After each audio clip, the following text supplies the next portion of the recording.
Hello, I'm your host Sam, and I'll be navigating you along this edition of Restoring the Stroudwater. Excitingly, an important milestone has been achieved at Oldbury Brook. With tireless devotion and commitment, the volunteers have successfully diverted Oldbury Brook. Entirely volunteer-built, the pipes carry roughly 1.7 cubic metres of water per second and are wide enough to hold excess stormwater to ensure a regular flow at all times.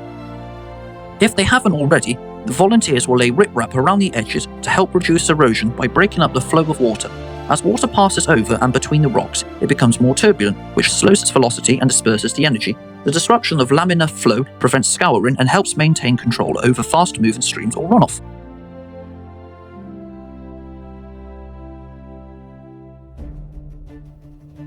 Now that the long-running pipe saga is over, backfilling takes precedence, helping to shore up the banks and set the stage for what comes next.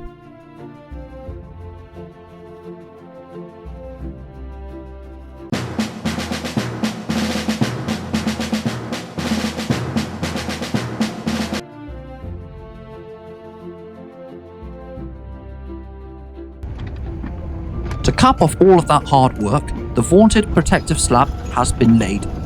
A membrane had been laid to separate the soil from the concrete. Contractors poured concrete into the base using a pump truck.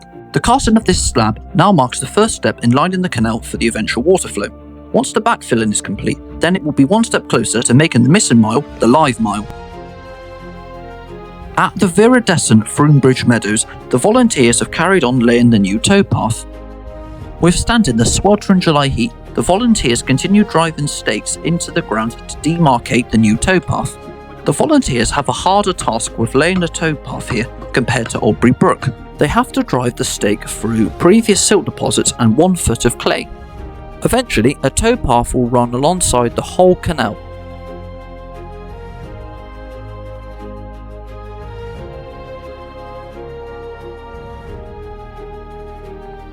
A brand new permanent bridge is on its way to Bonds Mill, set to replace the temporary setup that's connecting both sides of the canal.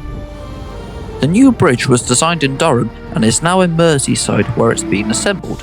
The lift arm and other key parts are coming together, ready for installation. Right now, the steel is being shock blasted with tiny fragments to clean off grime and prepare the surface for finishing. On the nautical front, the dredging crews have been hard at work desilting the pound above Bonds Mill Bridge. Dredging this section of the canal is particularly challenging as further piling is planned, which requires stable ground. To preserve the slope, the angle of repose, the scoop crane has to remove material with extra care. That slows the pace but avoids undermining the area before piling begins.